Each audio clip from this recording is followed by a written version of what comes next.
Chers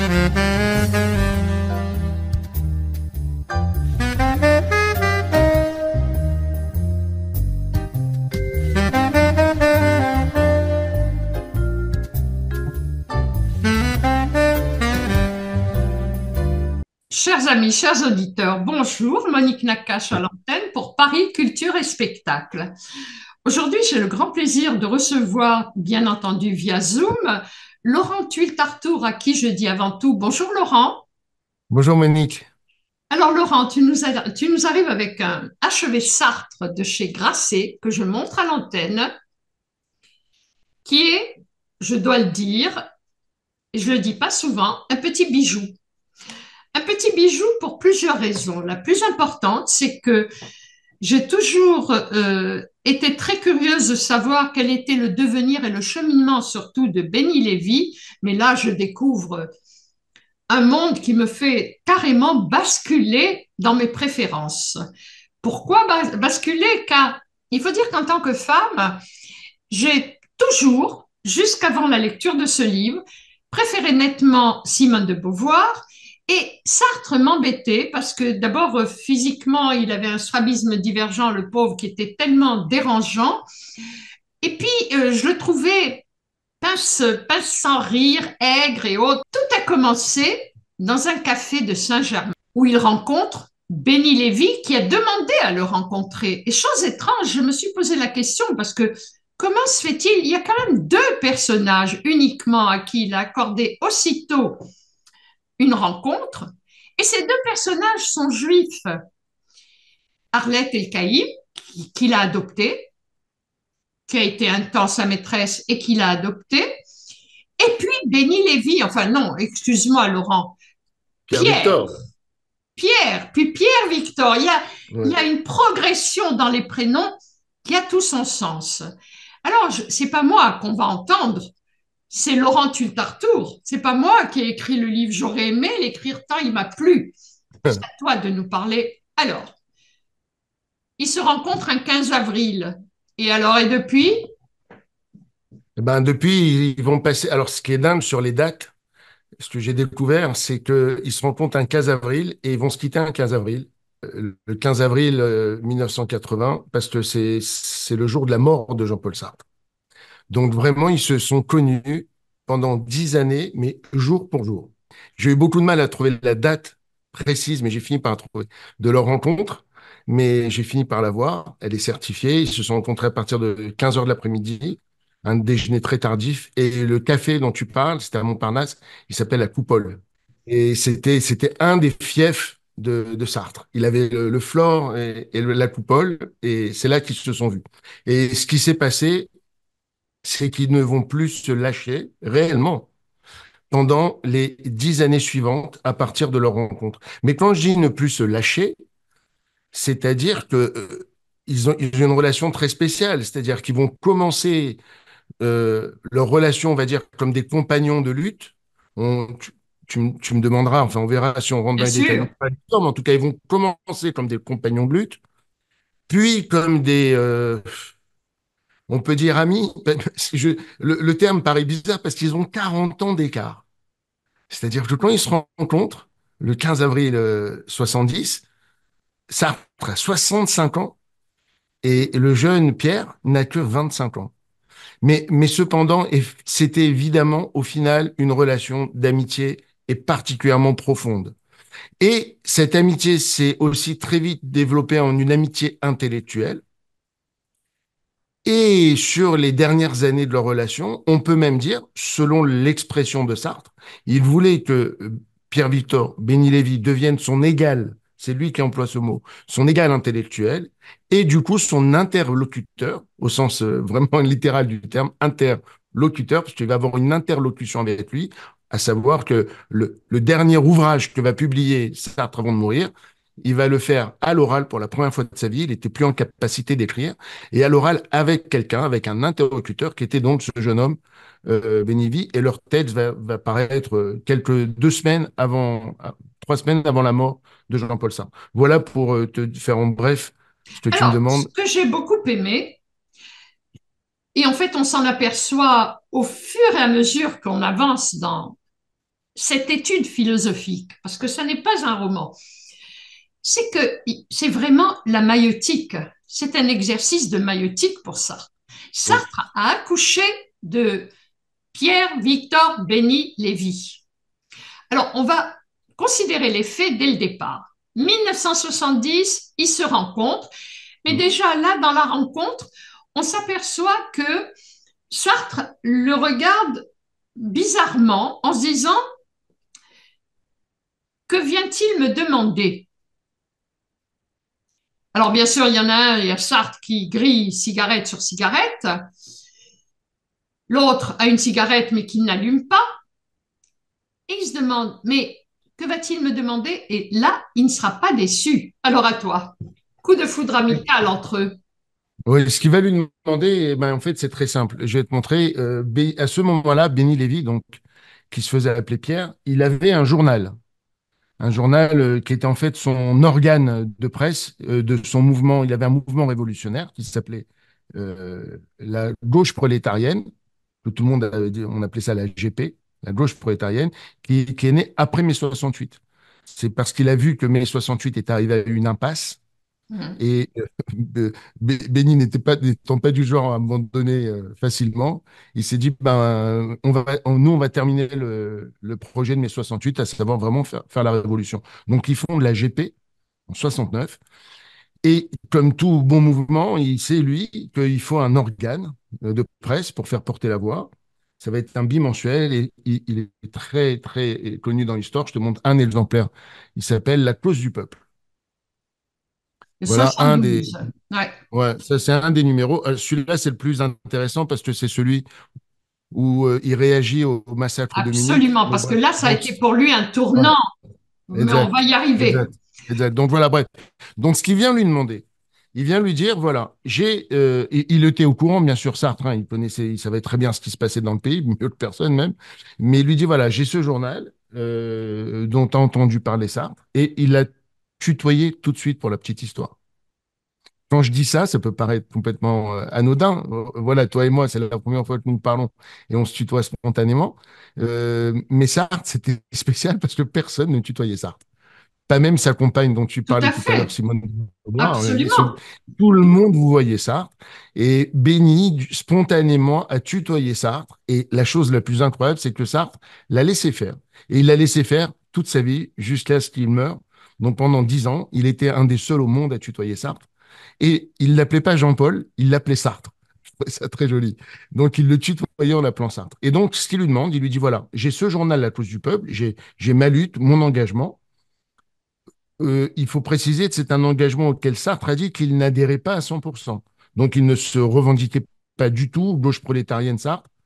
Mais ce en quoi il se revendiquait, c'était évidemment la liberté d'expression et la liberté de conscience. Donc pour Sartre, il fallait que toutes les voix puissent s'exprimer. Donc, ce que lui demande Béni à ce moment-là, il lui dit, voilà, j'ai eu 2 directeurs de ce journal qui ont consécutivement, successivement été arrêtés par le ministre de l'Intérieur Marcelin. On était à l'époque sous Pompidou, hein. Charles de Gaulle venait de démissionner, Pompidou est devenu président, et ils ont décidé de faire la peau de l'AGP et de Béni Lévy. Je rajoute, Monique, pour bien comprendre même le climat de cette rencontre, c'est qu'au moment où ce jeune homme de 25 ans vient voir Sartre à la Coupole, il est recherché par toutes les polices de France. Personne ne connaît son vrai nom, donc tout le monde sait qu'il s'appelle Pierre. On sait que c'est un nom de guerre, hein. Pierre, le fondateur de la gauche prolétarienne. Personne ne sait qu'il s'appelle en fait Béni Lévy. On ne connaît pas son visage, on ne sait pas où il habite, il change quasiment tous les jours de lieu d'habitation, en tout cas surtout de dodo, puisque il fait rien d'autre que dormir quand il arrive quelque part. Le reste du temps, il a fait son travail de militant dehors. Toutes les relations sont secrètes. Bref, c'est ça le climat, hein. Et il n'a pas de papier, parce qu'il n'est pas français. Il est Il vient apatride, des... en fait. Il est apatride, c'est un réfugié égyptien via la Belgique en plus. Enfin, donc il n'a pas de papier, il est apatride, sans papier. Enfin, c'est vraiment. Donc c'est un. Mais d'ailleurs, ce qui pour la petite histoire, ce qui était très amusant, quand j'ai vu les sources, j'ai récolté un peu les sources un peu partout. Des écrits de Simone de Beauvoir, des correspondances de Sartre, etc., et de Béni, tout ça, tous les témoignages. Ce qui est dingue, c'est que alors que c'est le jeune homme anonyme et inconnu du grand public, qui demande à rencontrer la grande vedette intellectuelle internationale de l'époque, parce qu'il faut bien comprendre qu'en 1970, Sartre est une légende vivante dans le monde de la pensée et C'était partout un sur la rock, planète. c'était le rock C'est un Sartre. roi. Ouais, ouais, bien sûr, bien sûr. 6 ans plus tôt, on lui avait proposé le prix Nobel et qu'il avait refusé. Il était Il le avait premier. refusé. C'est le premier de l'histoire à avoir refusé. Bref, donc c'est pour dire c'était vraiment une vedette internationale, c'était quelqu'un. Et ben, pour la petite histoire, ce qui est dingue, c'est que c'était davantage Sartre qui craignait que ne se pointe pas à la dernière seconde ce jeune homme que l'inverse, parce qu'il savait, vu son, son, son statut de clandestin recherché par la police, qu'il pouvait à la dernière minute ne pas surgir, etc. Bref. Et Et quand il arrive donc face à d'ailleurs, lui, Laurent, tu ouais, signales qu'il était tellement recherché que comme il était obligé de pointer à la préfecture, il y avait toujours un de ses copains à moto oui, qui était prêt à redémarrer au cas où. oui, C'est quand même oui. dingue. Oui, mais sauf que, exactement, Monique, mais sauf que là, on est un peu plus tard dans le Un temps. peu plus tard, je sais. Parce que Mais là, j'avais trop envie de le là, je peux rappeler, te dire, absolument, oui, tu parce as que raison, parce que là, s'il se tout à pointait fait. dans un poste, il était emprisonné Et à ce moment. d'ailleurs, la Oui, notoriété de Sartre va beaucoup l'aider. Mais bien sûr. on va en reparler. Bien sûr, mais ce que tu as dit, et que j'adore moi aussi cette anecdote, Je la c'est à trouve très partir de belle. 73. Ouais, moi aussi, c'est à partir de 73, quand il aura mis fin à ce moment à la GP, qu'il va devoir faire ça effectivement à chaque fois. Et donc, ce qu'il demande quand il est face à Sartre, par rapport à son journal, il lui dit voilà que les 2 précédents directeurs ont été arrêtés, qu'ils ont eu chacun un procès et qu'ils ont tous les 2 été condamnés à la prison. Ils ont fait des peines de prison, les 2 directeurs. Et il lui dit, en fait, j'ai pas d'autre choix que de te demander à toi, Sartre, pourquoi? Il lui dit, parce que je pense que tu es peut-être la seule personne de ce pays que Pompidou n'osera pas faire arrêter.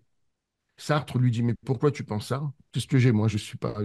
Il lui dit, non, je me rappelle d'une chose, c'est que pendant les années de la guerre d'Algérie, tu avais signé le manifeste des 120. Tu te rappelles le manifeste des Tout 120, à Monique? fait. Et sur parmi les 120 signataires de ce manifeste, beaucoup étaient des journalistes qui travaillaient à la radio publique ou dans la presse, etc., ou des professeurs qui travaillaient dans l'université, etc. Tout cela ont été vraiment, mais alors, radiés par De Gaulle, qui était le président à l'époque. Il a dit, tous les signataires, on va les éliminer de la circulation, on va leur apprendre. Pourquoi? Parce qu'il faut bien, pour nos auditeurs, hein, pour bien se rappeler, le manifeste des 120, c'était quand même colossal. Ils appelaient, ces intellectuels, avec en tête Jean-Paul Sartre, ils appelaient les soldats français à la désertion. T'imagines? Donc c'était un crime vraiment de lèse-majesté. Et ben, donc, il a fait la peau de tout le monde, si je puis dire, De Gaulle, sauf de Sartre. Et on a retrouvé cette citation quand, à un moment donné, le ministre de l'Intérieur est venu voir De Gaulle, il lui dit, et qu'est-ce qu'on fait de Jean-Paul Sartre? On a dit que tous les autres, on les élimine, on les arrête, on leur... Et il a dit Sartre, il dit, on n'arrête pas Voltaire. On touche pas. On On touche n'arrête pas pas. Voltaire, tu te rends compte? C'est-à-dire donc de Gaulle considérait que c'était une conscience qu'on ne pouvait pas toucher à ça. Et c'est ce que lui rappelle à ce moment-là donc Béni. Il dit à Sartre, il dit, comme De Gaulle a dit lui-même à l'époque, on n'arrête pas Voltaire. Il a dit, j'espère et je pense que l'injonction est toujours de rigueur et que Pompidou n'osera pas t'arrêter si tu acceptes de prendre la direction de la cause du peuple. Et il le met à l'aise parce que l'autre, il lui dit tout de suite, Sartre, qu'il n'est pas en adhésion totale avec son combat. Ouais. Il lui a dit, même si c'est symbolique, mais pour permettre au journal de continuer de vivre, sinon on est foutu. Donc, il y avait quand même beaucoup de risques, hein. Il risquait de se faire arrêter, Sartre. Enfin, il y avait des vrais enjeux. C'est pas, il ne va pas On est demander vraiment une petite très chose. étonnés parce que, en fait, on va, dans le développement, ça va revenir, il y a une interaction. Les deux, chacun agit sur l'autre. Oui. Je pense que quelque part, Sartre devait être très flatté en même temps d'avoir affaire à quelqu'un d'aussi brillant. Quelqu'un de brillant qui s'est réveillé encore plus brillant après. Parce que dans l'histoire, si on, en amont, il quitte l'Égypte à 11 ans, il est Mm, coupé des traditions familiales juives, mm. alors qu'il avait un grand-père qui était grand rabbin au 19e siècle, Oui, un un aïeul. arrière-grand-père. Ouais, ouais, L'arrière-grand-père, c'est exactement. le Yehuda Halevi Meraguza. Euh, exactement, qu'il y a une ouais, rue aujourd'hui, l'une des plus grandes rues de Yafo, qui porte le nom de Rabbi absolument, Yehuda, qui a tout été à le fait. premier grand rabbin de Yafo, bien avant le sionisme. Et justement, cette coupure a fait qu'il y a eu un retentissement énorme, puisque Pierre, en tant qu'agitateur, parce qu'il n'était pas que dirigeant de l'AGP, il était aussi agitateur principal, s'est révélé être, par exemple, profondément anti-israélien. Oui, oui, ça faisait partie de. Profondément. Bien sûr, sa grille de lecture du monde et de son combat politique et de son engagement avait inscrit en tête de ces combats un antisionisme, c'est le terme qu'il employait à l'époque, hein, un antisionisme d'une radicalité qu'on a Extrême. Absolument. rarement vu, et je dois te dire, Monique, même encore aujourd'hui, en France, avec certains énergumènes d'un certain parti ou dans certaines universités, quelques groupuscules complètement fanatiques qu'on peut voir sévir à longueur de journaux télévisés, je peux te dire que même ceux-là sont très très loin du niveau d'antisionisme de Béni. Je vais citer Béni Lévy, donc c'est lui qui le dit comme ça clairement dans un livre publié avec d'ailleurs Jean-Paul Sartre. Ouais, je l'ai là, regarde. Tu connais ce livre? Oui, C'est on a On a raison de raison se de se révolter. révolter. Ouais. Publié en 74, Gavi, qui est le premier patron de Libération, Ouais. euh, Sartre et ici Sartre, Victor. et Victor, qui est donc béni. Et ben, dedans, il explique son antisionisme, il en explique la nature, et il dit il est pour un démantèlement de l'État d'Israël. C'est pas antisioniste dans le sens C'est faut partager incroyable. l'État. Non, non, non, non. Il dit il faut plus du tout d'État d'Israël. Alors il est dans une chimère totale puisqu'il parle d'un État-nation pluriculturel. Enfin bon, c'est on était dans. Il voulait faire tu sais la révolution culturelle maoïste. Oui. Il voulait l'appliquer à la Palestine. Et puis dans son journal La cause du peuple, je pourrais t'en montrer. Il y a tellement d'exemplaires quasiment si je puis dire, excuse-moi, une couverture sur trois de journal était consacrée à la cause palestinienne. Les unes en grand, c'était Nous sommes tous des fédayines. Tu vois, enfin, là, je parle en 1969, 70, 71. Donc, tu vois de quand ça date et sa radicalité, elle est extrême, encore une fois, à un niveau qu'on n'a pas idée. Donc, en effet, En fait, avec le recul, on se dit, il y a un problème dans la famille Lévy. Parce que le frère, lui, c'est pire. enfin, Le c'est frère pire. s'est converti à l'islam. Oui, je ne sais pas si c'est pire. En tout cas, il s'est converti à l'islam. Enfin, C'est pas. je crie haut et fort parce que je dis qu'il y a des radicalités. D'accord? Et alors, on arrive et il y a quand même un événement crucial qui va le faire basculer, pas forcément dans des thèses sionistes, mais en tout cas lui faire prendre conscience de cet antisémitisme virulent Ouais. qu'a vécu l'équipe israélienne en 72 à Munich. Alors à toi, Laurent. Oui, en effet, en fait, voilà, ce qui s'est passé, c'est que donc on arrive comme tu dis, aux Jeux Olympiques de Munich. Il y a le massacre de Munich, c'est comme ça qu'il est appelé par les historiens, qui est donc l'attentat, prise d'otage qui tourne au fiasco entre la police allemande et les terroristes palestiniens du groupe Septembre Noir, et le massacre des athlètes israéliens et de leur coach, enfin une tragédie absolument monstrueuse. Et le premier attentat international et médiatisé en temps réel de l'histoire. En gros, c'était les prémices du 11 septembre. Je dis ça pour que ceux qui nous écoutent se projettent bien de ce qu'était pour les contemporains de Munich, ce qu'était cet attentat. C'est vraiment l'équivalent du 11 septembre. Pourquoi? Parce que sur toutes les télés du monde en direct, on a vu ces fameuses images, tristes images, où on voit les terroristes sur le balcon de la chambre d'hôtel des sportifs israéliens Les athlètes. des JO avec des athlètes avec leurs cagoules sur la tête, leurs armes, etc. Bref, c'était en direct et c'était vraiment planétaire. Donc, ils avaient déjà le sens du marketing terroriste, les terroristes palestiniens de Septembre Noir. Bref, et ce qui s'est passé, en effet, ça a été un changement de paradigme pour Benny. Donc, on sait d'où il vient, hein, on vient de le dire, son antisionisme radical. Mais pour lui, jusqu'à ce moment-là, il refusait d'admettre qu'on pouvait faire un lien entre antisionisme et antisémitisme. Il disait, mais enfin, ça n'a aucun sens. Et d'ailleurs, lui, comment il se justifiait? Il disait, mais enfin, je suis moi-même juif, on ne peut pas m'accuser d'être antisémite. Donc sa logique, elle était là. Alors bien sûr, moi, je considère, j'ai écrit dans le livre, je considère que c'était un angle mort de sa vision, cet antisémitisme qui est inhérent. Inhérent tout simplement parce que, je préfère le dire en un mot, moi c'est dit, hein, l'antisionisme, en fait, c'est refuser aux juifs l'autodétermination sur leur terre.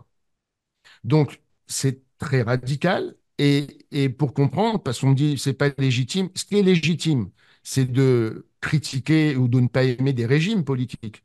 Évidemment, c'est tout à fait légitime. Tout Et à d'ailleurs, fait. à l'intérieur même d'Israël, la société israélienne n'a besoin d'aucun pays étranger pour Absolument. eux-mêmes critiquer. Voilà. Et je fais la comparaison, je dis c'est la même histoire. Par exemple, prenez la Chine. On peut parfaitement critiquer le régime du Parti communiste chinois, qu'on peut juger autoritaire, totalitaire, enfin, ce qu'il est, sans pour autant vouloir la destruction de la nation chinoise ou de l'État Tout à chinois. fait. Tu Tout vois la à nuance. fait. Or l'antisionisme, c'est comme si on appliquait ça à la Chine et on dit on veut plus de Chine. Ah, donc, évidemment que là, il y a un truc de racisme. Enfin, il y a des Oui, racines qui oui. sont pas saines.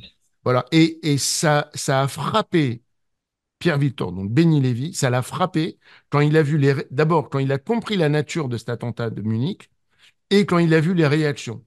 Et les réactions, surtout en son sein, parmi les siens, parmi ses fidèles. Lui, c'était le gourou, hein. Tu as dit c'était l'agitateur, mais il Tout à était fait. le leader, le gourou. Absolument. Euh, j'ai même eu des citations de plusieurs, Alain Gesmar, etc. Ils disaient tous, c'était même leur Jésus-Christ. C'est dingue, hein, mais c'est vraiment comme ça pour dire l'aura qu'il avait sur tout le monde, puisqu'il a été le fondateur, l'animateur, le gourou absolu, et il avait, tu l'as évoqué tout à l'heure, j'ai bien aimé quand tu l'as précisé quand même, que Sartre a tout de suite vu qu'il y avait un brio Tout à fait. cérébrale chez ce garçon qui était juste hors du commun. Rappelons qu'il est rentré alors qu'il était étranger, il est rentré, il a été admis tout de suite à Normal Sup comme étudiant étranger, qu'à Normal Sup, il était le plus brillant de tous, que son maître, Althusser, lui a demandé de mettre en fiche l'intégralité de tous les tomes de Lénine. Encore aujourd'hui à Normal Sup, j'ai demandé, c'est sur les fiches de Béni Lévy de 1960, qu'il avait fait en 68, qui travaillent encore les étudiants. Pour te dire le niveau intellectuel Ouais. de jeune homme. Voilà. Et donc, quand il a vu que et la nature de l'attentat de Munich était une nature antisémite par les terroristes, leurs déclarations, puisque, comme on le sait d'ailleurs ce qui s'est passé avec le 7 octobre, on les entendait parler, ils n'emploient jamais le terme israélien en arabe, ils les appellent Yahoud, ils les appellent les Juifs. Donc c'est fini, il n'y a plus d'ambiguïté. Et puis surtout, il a vu que parmi les siens, parmi ses fidèles, ça a excité. D'ailleurs, vraiment, il y a un écho, je trouve, avec ce qu'on vit depuis le 7 octobre. Ça a excité les passions mauvaises anti-juives, antisémites, et il a été pétrifié, vraiment, Béni a été pétrifié de ses réactions. Mais C'est-à-dire d'ailleurs, que lui, on va en dire, lisant ton livre, oui, je me suis surprise à dire en moi-même comment aurait réagi Benny Lévy le 7 octobre. Parce que, honnêtement, je crois que pour lui, ça a été un électrochoc, Munich. 72, ça a bien été sûr, l'électrochoc. C'est là d'ailleurs qu'il décide de fermer au fur et à mesure le journal. Enfin, il prend de la distance oui, par rapport à oui, ses camarades du parti oui, également. exact. Et c'est là qu'on s'aperçoit que Sartre le prend sous sa coupe, l'aide à évoluer sur tous les plans, pas uniquement le plan de la pensée, parce qu'il y parlait énormément. Il savait très bien qu'il n'avait pas de papier. Et là arrive 73, nous avançons dans l'histoire. Alors Laurent, en 73, parce que j'ai bien aimé Euh, la répartition par année. Oui, oui, c'est qu'en fait, le cheminement de ma pensée que je propose dans le livre, effectivement, c'est de suivre chronologiquement Tout à fait. leurs relations, parce que vraiment, mon but, je ne voulais pas faire un essai philosophique académique. Je voulais pas que ce ne puisse être lu que par des experts, des spécialistes, tous ceux qui sont mes amis avec qui j'étudie, avec qui je fais de la philo depuis plus de 30 ans aujourd'hui, notamment au sein de l'Institut d'études lévinassiennes. Bref, je voulais vraiment, c'est un sujet que je trouve tellement fort et qui m'inspire tellement que je voulais pouvoir le faire partager avec vraiment le plus grand nombre. En premier lieu, je vous dis franchement, je te dis, Monique, ma maman qui n'a jamais lu Sartre ou la philo, qui sait comme je suis passionné par ça depuis toujours, qui m'a vu évoluer et naître à la philosophie avec Emmanuel Lévinas, que mon père m'avait fait rencontrer, avec qui j'ai étudié, Lévinas, ma propre épouse. Bref, je me suis dit, je vais enfin Le essayer de leur... message est très bien passé. Le Il est bien message est passé. très bien passé parce que c'est d'un vocabulaire régulier, c'est pas du tout pontifiant, d'accord? Honnêtement, c'est un livre que je recommande, mais avant de le recommander outre mesure, on arrive en 73. Oui, oui, bien sûr. Alors, mais voilà, Alors, donc, je te disais, c'était pour te dire à quel point j'ai voulu, pour simplifier, on va dire, le cheminement de ma réflexion, je me suis dit, je vais aussi baliser la narration en mettant des jalons qui étaient donc chacune des 10 années.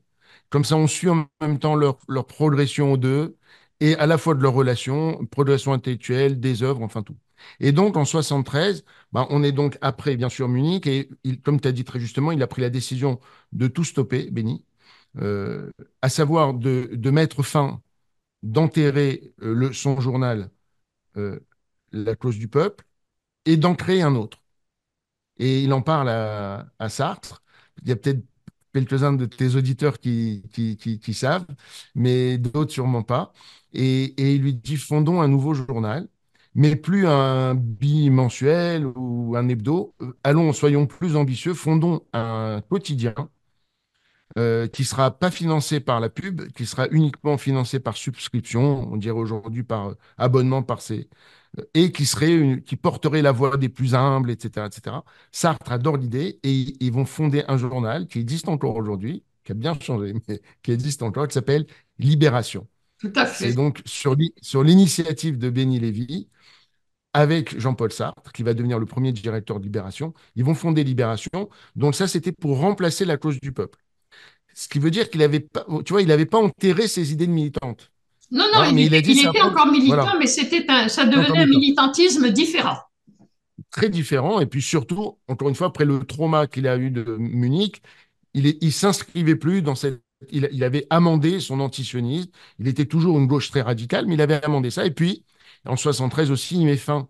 Il autodissout son mouvement, la gauche prolétarienne, qui avait été officiellement dissous par le gouvernement, mais qui Hmm. avait continué. Voilà, donc il autodissout et il se retrouve donc. Il est papa d'un petit garçon en 73, il a 2 ans, René. Euh, il est papa d'un petit garçon, il est marié et il a pas de revenus. Il a surtout plus d'activité en dehors des revenus, dans Pas le de sens qu'il fille, avait, pas de papier. oui, il avait son moteur quotidien qui était la lutte, le militantisme avec la GP, et là il se retrouve, il n'a plus rien à faire. Et effectivement, c'est Sartre qui va venir à ce moment-là à sa rescousse, une fois de plus, et il va lui proposer pour lui donner un titre en fait, et pour lui donner un salaire, et pour qu'il ait un papier de travail, il va lui proposer de devenir son secrétaire particulier. Il faut savoir que Sartre a toujours eu des secrétaires, il en a eu 3 avant, toujours eu des secrétaires particuliers, mais celui-là sera très particulier, effectivement. Donc on va dire il aura le titre de secrétaire particulier à ce moment-là et jusqu'à la mort de Sartre, mais ces fonctions, en fait, ne seront pas du tout des fonctions, des tâches type administratives, etc. Je rappelle quand Comme même, on en a dit tout à l'heure, 73, Sartre a fait une seconde attaque l'AVC. cérébrale. Et là, Ouais, il comprend en même temps, mais il avait des secrétaires, il aurait pu poursuivre, il avait même ouais. une célèbre avocate qui a été Gisèle. Gisèle Ouais. Halimi, il a eu, enfin, bon, mais là, il change, lui aussi, il change radicalement dans ses choix. Et dans la création, parce qu'il a gardé, Béni a gardé les intimes de ses intimes, il s'est débarrassé de ceux qui n'appréciaient pas et qui s'étaient retournés contre lui, qui avaient carrément porté force à Munich, mais il garde par exemple Serge July, qu'il nomme à Libération. Nous poursuivrons cette émission la semaine prochaine.